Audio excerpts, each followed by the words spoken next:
وأحسن منك لم تر قط عيني وأجمل منك لم تلد النساء خلقت مبرأ من كل عيب خلقت مبرأ من كل عيب كأنك قد خلقت كما تشاء. كتاب أنزلناه إليك مبارك ليدبروا آياته وليتذكر أولو الألباب.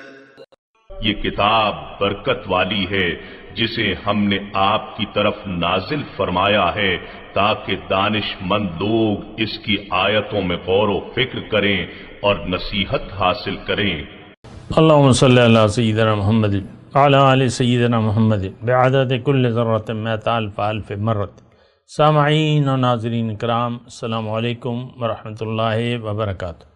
سامعین اکرام، سورہ الجاثیہ آیت نمبر 23 حصہ چہارم 25-21 درس کا نمبر. آج کا موضوع، کیا ہم نور ہدایت قبول کرنے کو تیار نہیں ہیں؟ اس کے ساتھ آج کے سبق کا آغاز کرتے ہیں. سب سے پہلے گزشتہ سبق کا اعادہ ہوگا. اعوذ باللہ من الشیطان الرجیم. پناہ مانگتا ہوں میں اللہ کی شیطان مردود سے. بسم اللہ الرحمن الرحیم. شروع اللہ کے نام سے جو بڑا مہربان نہایت رحم والا ہے. أفرأيت من اتخذ إلهه هواه وأضله الله على علم وختم على سمعه وقلبه وجعل على بصره غشاوة فمن يهديه من بعد الله أفلا تذكرون. بھلا تم نے اس شخص کو دیکھا جس نے اپنی خواہش کو معبود بنا رکھا ہے اور باوجود جاننے بوجھنے کے گمراہ ہو رہا ہے، تو خدا نے بھی اس کو گمراہ کر دیا اور ان کے کانوں اور دل پر مہر لگا دی اور اس کی آنکھوں پر پردہ ڈال دیا. اب خدا کے سوا اس کو کون راہ پر لا سکتا ہے؟ تو کیا تم نصیحت نہیں پکڑتے؟ سامعین کرام، سورہ الجاثیہ آیت نمبر 23. افرأیت من اتخذ الہہ ہواہ. بھلا آپ نے اس کو بھی دیکھا جو جس نے اپنی خواہش کو اپنا الہ ہو، اپنی خواہشات کو اپنا معبود بنا لیا. وَأَضَلَّهُ اللَّهُ عَلَى عِلْمٍ، اور اللہ تعالیٰ نے اسے باوجود سمجھ کے گمراہ کر دیا. وَخَتَمَ عَلَى سَمْعِهِ وَقَلْبِهِ وَجَعَلَ عَلَى بَصَرِهِ غِشَاوَةً، اور اس کے کان اور دل پر مہر کر دی اور اس کے آنکھوں پر پردہ ڈال دیا. فَمَن يَهْدِيهِ مِن بَعْدِ اللَّهِ، پھر اللہ کے بعد اسے کون ہدایت کر سکتا ہے؟ افلا تذکرون، تم کیوں نہیں سمجھتے، نصیحت کیوں نہیں لیتے؟ مضمون بہت باریک بھی ہے لیکن آسان بھی ہے. آسان اس وقت ہوگا، دیکھیں قرآن ہماری سمجھ سے بالا تر ہے. جب تک انسان کی منزل اللہ نہ ہو، یہ بات نوٹ کر لیں، اللہ کی عطا سے میں آپ کو یہ بات بتا رہا ہوں کہ جب تک آپ کی ترجیح جو ہے دنیا رہتی ہے، آپ کی سمجھ میں دین کی کوئی بات نہیں آ سکتی. بس یعنی جو اس کی حقیقت ہے یا روح ہے، ٹھیک ہے الفاظ کا آپ ترجمہ کر لیں گے لیکن آپ اس کی روح کو نہیں پہنچ سکتے. یہ ایک بنیادی بات ہے، اس کو نوٹ کر لیں. یہ میں پہلے بھی کہہ چکا ہوں، دوبارہ کہہ رہا ہوں، یہ نہایت اہم بات ہے. یعنی مطلب میں یہ کہنا چاہ رہا ہوں کہ اگر آپ دنیا کے دھوکے کا شکار ہو گئے اور حاصل دنیا یا دنیا کو آپ نے حقیقت سمجھ لیا ہے، اس کے فائدے کو آپ نے اصل فائدہ قرار دے دیا ہے اپنے لیے، یا اس کے نقصان پر آپ رنجیدہ ہو جاتے ہیں اور اصل نقصان سمجھتے ہیں، تو اس کا مطلب یہ ہے کہ آپ دنیا کے دھوکے کا شکار ہو گئے ہیں۔ اب دین کی کوئی بات اصل میں آپ کی سمجھ سے بالاتر ہے۔ ہو سکتا ہے آپ شیخ القرآن ہوں، شیخ الحدیث ہوں، مفسر قرآن ہوں، لمبی چوڑی تقریریں کر رہے ہوں، لیکن آپ دین کی حقیقت سے غافل رہیں گے۔ یہ بات میں بڑی گہری ہے، لیکن میں کہہ رہا ہوں، دیکھیں دین یہ قرآن جو ہے یہ نور ہے۔ قد جاءکم من اللہ نور و کتاب مبین وانزلنا الیکم نورا مبینا، لیکن جو شخص جس نے اندھیروں کو پسند کر لیا ہے، اس طریقے سے میں بات کر رہا ہوں تو شاید آپ کا اعتراض بھی کم ہو جائے گا، جس نے اندھیروں کو روشنی سمجھ لیا ہے تو اب اس کی سمجھ میں اندھیرے ہی آئیں گے، روشنی سمجھ میں نہیں آئے گی۔ ہم نے دنیا کو یا حاصل دنیا کو حقیقت سمجھ لیا ہے۔ آپ دیکھ لیں، آج میں ایک عام بات کر رہا ہوں، ہماری پریشانیاں اور ہمارے غم، ہماری خوشیاں صرف ظاہر سے تعلق رکھتی ہیں۔ اللہ کی رضا یا اللہ کی ناراضگی، آخرت کی فکر یا آخرت کی تیاری، یہ ہماری سمجھ میں نہیں آتی۔ موت کے بعد کیا ہوگا قبر میں، ہمیں اس کی کوئی پرواہ نہیں ہے۔ روز قیامت اللہ کے حضور جب کھڑے ہوں گے تو کیا پوچھا جائے گا اور جواب کیا دیں گے، اس کی ہمیں کوئی پرواہ نہیں ہے۔ بس ایک زندگی ہے، جانوروں کی طرح گزار رہے ہیں، منزل دنیا کو بنا لیا ہے، اور ساری جد و جہد اور کوشش دنیا کے لیے وقف ہے۔ ضل سعیہم فی الحیات الدنیا۔ اللہ نے فرمایا، بھائی اللہ کا فرمان ہے، قل هل ننبئکم بالاخسرین اعمالا الذین ضل سعیہم فی الحیات الدنیا وہم یحسبون انہم یحسنون صنعا۔ کیا میں تمہیں نہ بتاؤں وہ شخص جو اعمال کے لحاظ سے سب سے زیادہ نقصان میں ہے۔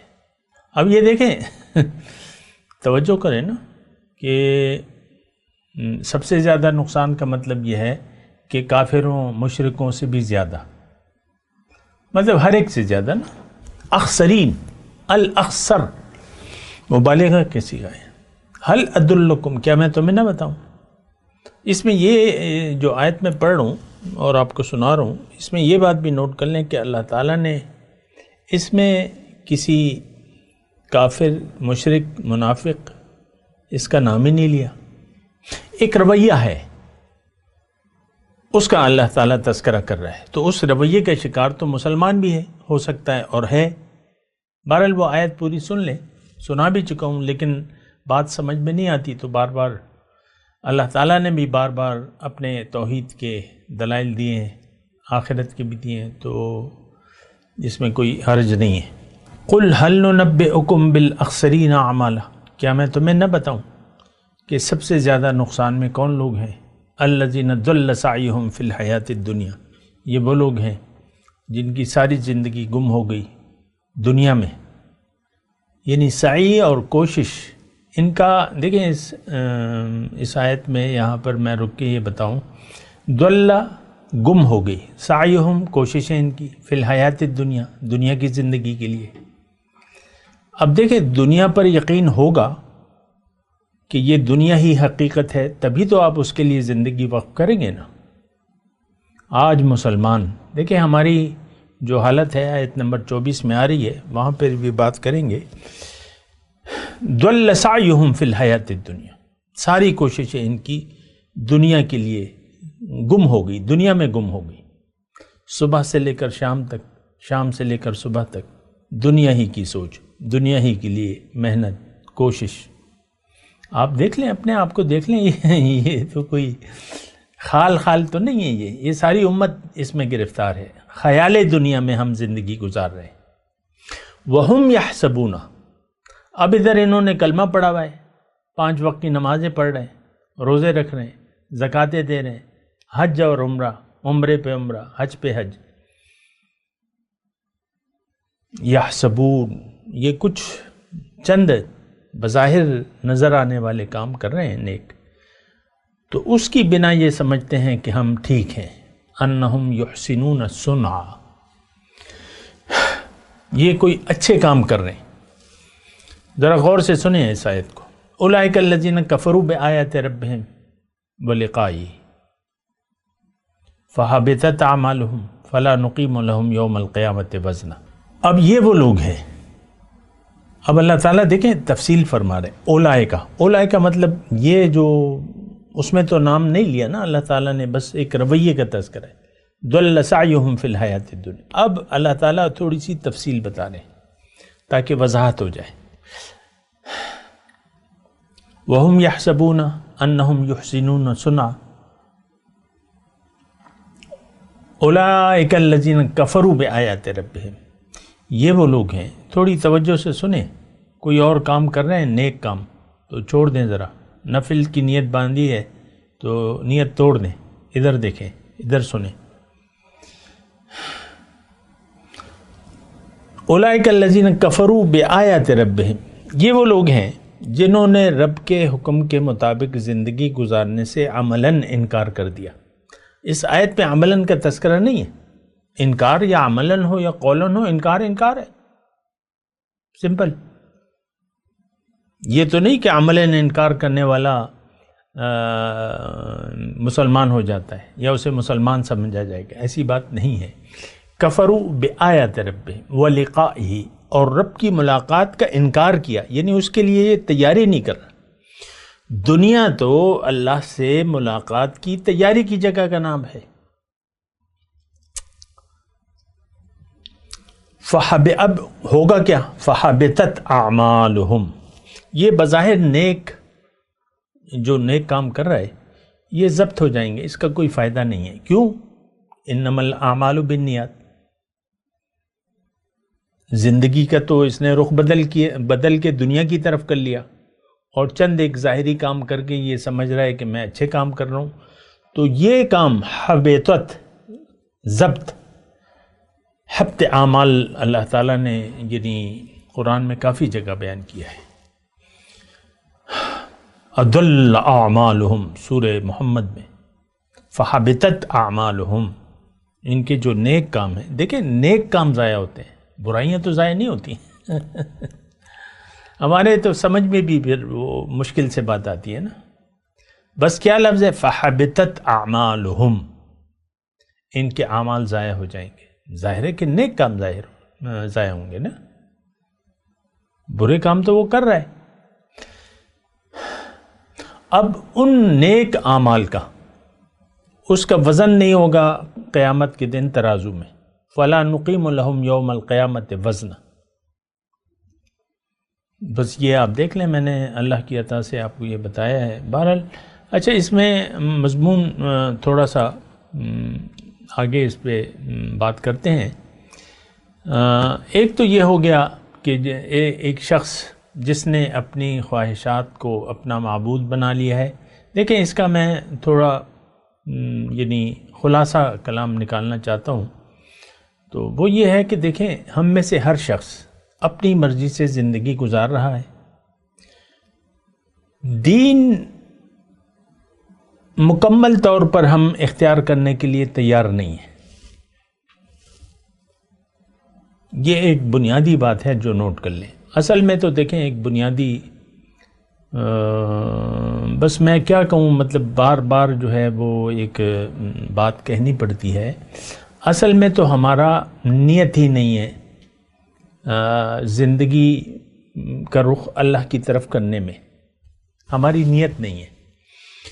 ہم نے دنیا کو حقیقت سمجھ لیا ہے اور دنیا کے لیے زندگی گزار رہے ہیں، دنیا کے لیے زندگی گزار رہے ہیں۔ آخرت کی ہماری نظر میں کوئی اہمیت نہیں ہے. اللہ تو اچھا، تو ایک بات تو یہ ہے. اب اس میں یعنی دیکھیں دین کا خلاصہ یہ ہے کہ لا الہ الا اللہ، اللہ کے سوا کوئی معبود ہے نہیں.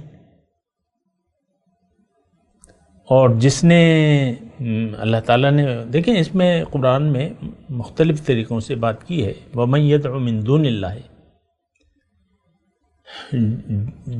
یعنی جو اللہ کے سوا کسی اور کو پکارے گا جس کی اس کے پاس کوئی دلیل نہیں ہے، تو اس کو اس کا حساب دینا ہوگا رب کے پاس. فَإِنَّمَا حِسَابُهُ عِندَ رَبِّهِ. ابھی بھی آگے بھی مضمون یہ آ رہا ہے اور پریشان نہ ہوں، یہ ساری آیات ہمارے بارے میں ہمارے خلاف ہے. یعنی ہم ان کاموں کے مرتکب ہو رہے ہیں، اس کفر کے، اس شرک کے، اس منافقت کے. یہ بات نوٹ کر لیں. تو بہرحال یہ آیت کا ترجمہ بالکل واضح ہے کہ دیکھیں آپ اگر دین اللہ کے لیے خالص نہیں کر رہے، الا للہ الدین الخالص فاعبد اللہ مخلصا لہ الدین، تو اس کا مطلب یہ ہے کہ آپ نفس کے پجاری ہیں. اور میں نے تو آپ کو عرض کر دیا ہے، اللہ نے تو ہمیں رعایت دی ہے کہ تم مشرک ہو گئے، لیکن میں تھوڑی سی تفصیل عرض کر رہا ہوں کہ اللہ ہمارا معبود نہ ہے نہ بنانا چاہتے. یہ جو کچھ ہم دین کے نام پہ کچھ کام کر رہے ہیں یہ دراصل روایات ہیں، ماں باپ کی، آبا و اجداد کی تقلید ہے، حالات کا جبر ہے بس. آپ یہ اسلام ایک ایسا بوجھ ہے ہم پر جس کو ہم اپنے سر سے اتار بھی نہیں سکتے. ہم اپنے آپ کو کافر، مشرک نہیں کہلوانا چاہتے، منافق بھی نہیں کہلوانا چاہتے. ایک دوسرے پہ آپ الزامات لگاتے ہیں، وہ شخص بڑا منافق ہے، وہ شخص ظالم ہے، منافق ہے. آپ ایک دوسرے پر فتوے لگاتے ہیں، لیکن یہ ہے کہ ہم اسلام ایک ایسا ہمارے سر پہ بوجھ رکھا ہوا ہے جس کو ہم اتارتے بھی نہیں ہیں، یعنی اتار بھی نہیں سکتے، شرماتے ہیں. مجھے آپ بتائیں کہ اگر آپ کو کوئی ہندو کہنا شروع کر دے تو آپ کیا اس کا منہ نہیں توڑ دیں گے؟ توڑیں گے؟ ہندو؟ میں تو نہیں ہوں ہندو. فرق کیا ہے بھیا؟ ہندو میں اور آپ میں فرق کیا ہے؟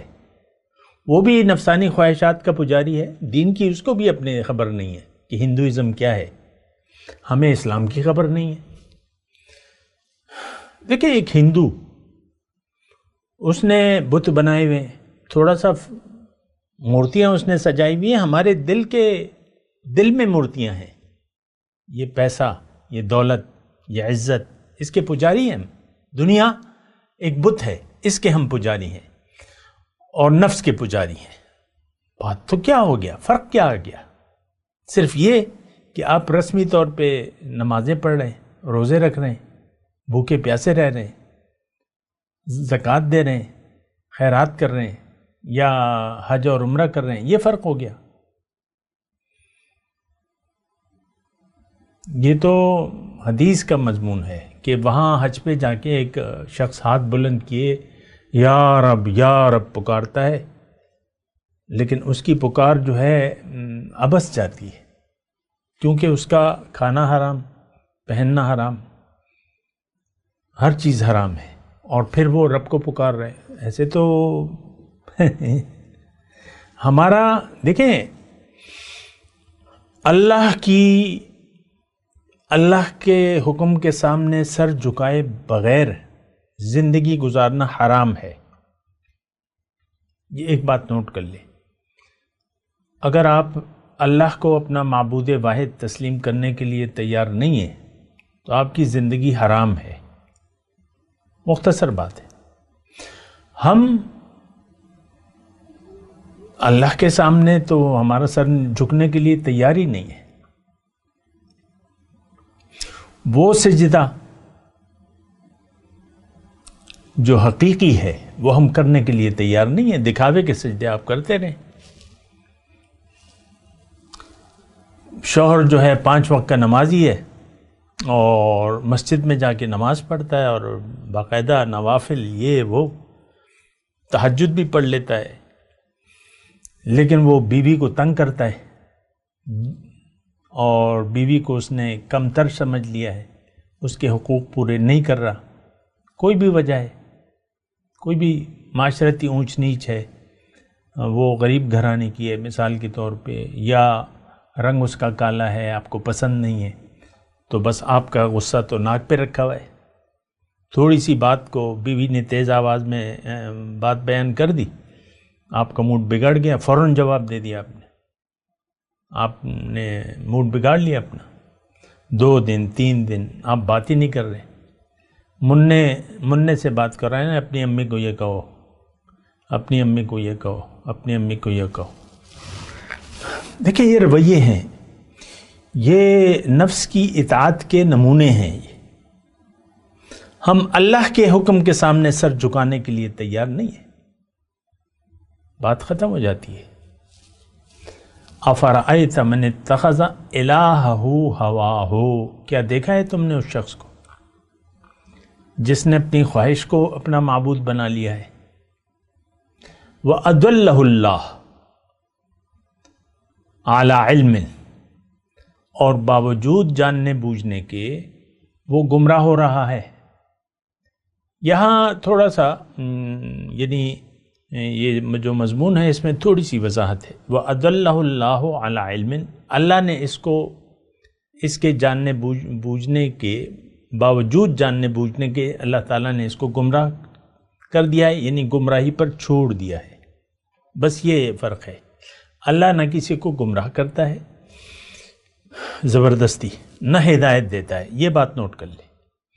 جو گمراہ رہنا چاہتا ہے اللہ تعالیٰ اس کو گمراہی پر چھوڑ دیتا ہے۔ قرآن میں ہے وَنَذَرُهُمْ فِي طُغْيَانِهِمْ يَعْمَهُونَ، جو سرکشی کا رویہ اختیار کرنا چاہتے ہیں اللہ تعالیٰ فرما رہا ہے میں ان کو ان کی سرکشی کی روش پر چھوڑ دیتا ہوں، اندھے بہرے ہو کر چلتے رہیں۔ اللہ نے ہمیں چھوڑ دیا ہے۔ آج کے مسلمان نے اندھا رہنا پسند کر لیا ہے۔ فَاسْتَحَبُّ الْعَمَى عَلَى الْهُدَى، یہ گزشتہ قوموں کے واقعات میں ایک اللہ تعالیٰ نے اپنا تبصرہ کیا ہے کہ میں نے پیغمبر بھیجا کہ تم نفس پرستی کی بجائے اللہ کو حاکم مان لو، نفس کو حاکم مت بناؤ۔ تو قوم نے فَاسْتَحَبُّ الْعَمَى عَلَى الْهُدَى، قوم نے اندھے رہنا پسند کر لیا، ترجیح دی، پسند کر لیا۔ فَاسْتَحَبُّ عَمَى عَلَى الْهُدَى، ہدایت کو چھوڑ دیا انہوں نے، پیغمبر کی بات کو نہیں مانا۔ آج ہم نے یعنی اندھا رہنا پسند کر لیا ہے، ہم سب اندھے ہیں، گونگے ہیں، بہرے ہیں، عقل کے اندھے ہیں، عقل سے تو ہم کام نہیں لے رہے۔ دیکھیں عقل آخرت اور اللہ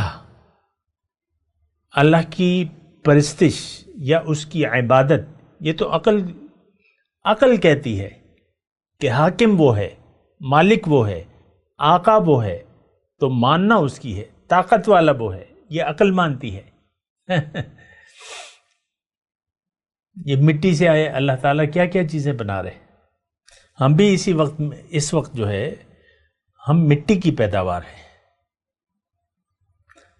ہمارا باپ نے مٹی کھا کے خون بنایا، خون سے پھر وہ پانی کا قطرہ بن گیا، اس سے ہمیں اللہ تعالیٰ نے بنا دیا۔ ماں جو ہے جب حاملہ ہوتی ہے تو ڈاکٹر کہتے ہیں اس کو مٹی کھلاؤ، مٹی کا مطلب پھل فروٹ یا ذرا غذا پہ زور دو، مٹی ہے نا۔ دیکھیں ہماری اصل تو مٹی ہے، جسم کی اصل ہماری مٹی ہے، مٹی کھا رہے ہیں، مٹی تھے، مٹی ہیں، مٹی میں مل کے مٹی ہو جائیں گے۔ لیکن غرور اتنا ہے کہ اللہ کے سامنے کھڑے ہوئے ہیں، اللہ کے مقابلے میں کھڑے ہوئے ہیں۔ آج کا مسلمان اللہ سے اعلان جنگ کر رہا ہے، فَأْذَنُوا بِحَرْبٍ مِّنَ اللَّهِ وَرَسُولِهِ. دیکھیں اللہ کا حکم قصداً عمداً. دیکھیں ایک تو گناہ ہوتا ہے جہالت سے، نادانی سے، وہ الگ ہے. ہم سرکش ہیں، سرکشی کو پسند کر لیا ہے. فَاسْتَحَبُّ الْعَمَى عَلَى الْهُدَى. قرآن کی آیت ہم پر بڑی فٹ آتی ہے کہ انہوں نے اندھے رہنے کو پسند کر لیا ہے. کس نے؟ آج کے مسلمان نے. اور صدیاں ہو گئی ہیں، صدیاں ہو گئی ہیں کہ ہم نے اندھے رہنے کو پسند کر لیا ہے. اندھے ہیں. دیکھیں آپ فرقہ واریت میں اپنی توانائیاں ضائع کر رہے ہیں نا. رفع یدین ہے نہیں ہے، حضرت علی خلیفہ بلا فصل ہیں، دوسرے کہتے ہیں نہیں ابو بکر ہیں. ایک لمبی قطار ہے آپ کے اختلافات کی، اور اسی میں آپ اپنی یعنی زندگی گزار کر چلے جاتے ہیں. کیا جواب دیں گے آپ؟ جو دین اسلام کی ذمہ داری تھی، کنتم خیر امت اخرجت للناس، اس کو تو آپ نے بھلا دیا ہے. 6.5 ارب مسلمان، اگر 8 ارب سے 1.5 ارب نکال لیں، یہ 6.5 ارب کو اسلام کون پہنچائے گا؟ ہمیں تو احساس ہی نہیں ہے. بس آپ دیکھ لیں جو فیس بک کی علماء ہیں، ان کی بات پہلے کچھ تلاوت کر لیتے ہیں، پھر کہانیاں شروع کر دیتے ہیں، کچھ گلے پھاڑ پھاڑ کے باتیں کرتے ہیں. اور آپ کو پتہ ہے اسلام بیان نہیں ہو رہا سوشل میڈیا پر، الا ماشاء اللہ کی ہوگا، میری نظر سے ابھی نہیں گزرا ہے کہ کوئی آپ کو خالص اللہ کی طرف بلائے. نماز ایسے پڑھو، یہ دیکھو، یہ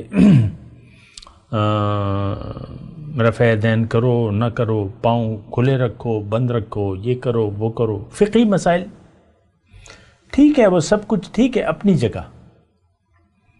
پھر کوئی کیا کر رہا ہے، کوئی کیا کر رہا ہے. آپ کو پتہ ہے، آپ بیانات سنتے رہتے ہیں جو شوقین حضرات ہیں. ہماری دلچسپی کہانیوں میں ہے اور کہانیاں ہم سننا چاہتے ہیں، اس میں ہمارا دل لگتا ہے. میں تلاوت کرتا ہوں، میرے ساتھ دہرائیے. اعوذ باللہ من الشیطان الرجیم، بسم اللہ الرحمن الرحیم. افرأیت من اتخذ الہہ ہواہ وَأَضَلَّهُ اللَّهُ عَلَى عِلْمٍ وَخَتَمَ عَلَى سَمْعِهِ وَقَلْبِهِ وَجَعَلَ عَلَى بَصَرِهِ غِشَاوَةً فَمَنْ يَهْدِيهِ مِنْ بَعْدِ اللَّهِ أَفَلَا تَذَكَّرُونَ. اب ان آیت کی تلاوت اور ترجمہ. اعوذ باللہ من الشیطان الرجیم. پناہ مانگتا ہوں میں اللہ کی شیطان مردود سے. بسم اللہ الرحمن الرحیم. شروع اللہ کے نام سے جو بڑا مہربان نہایت رحم والا ہے. افرأیت من اتخذ الہہ ہواہ وأضلہ اللہ علی علم وختم على سمعه وقلبه وجعل على بصره غشاوة فمن يهديه من بعد الله أفلا تذكرون. بھلا تم نے اس شخص کو دیکھا جس نے اپنی خواہش کو معبود بنا رکھا ہے اور باوجود جاننے بوجھنے کے گمراہ ہو رہا ہے، تو خدا نے بھی اس کو گمراہ کر دیا اور ان کے کانوں اور دل پر مہر لگا دی اور اس کی آنکھوں پر پردہ ڈال دیا. اب خدا کے سوا اس کو کون راہ پر لا سکتا ہے؟ تو کیا تم نصیحت نہیں پکڑتے؟ اس کے ساتھ ہی آج کے درس کا وقت اختتام کو پہنچا. اگلے درس میں انشاءاللہ ملاقات ہوگی. وآخر دعوانا ان الحمد للہ رب العالمین. مولایا صلی وسلم دائما ابدا علی حبیبک خیر الخلق کلہم.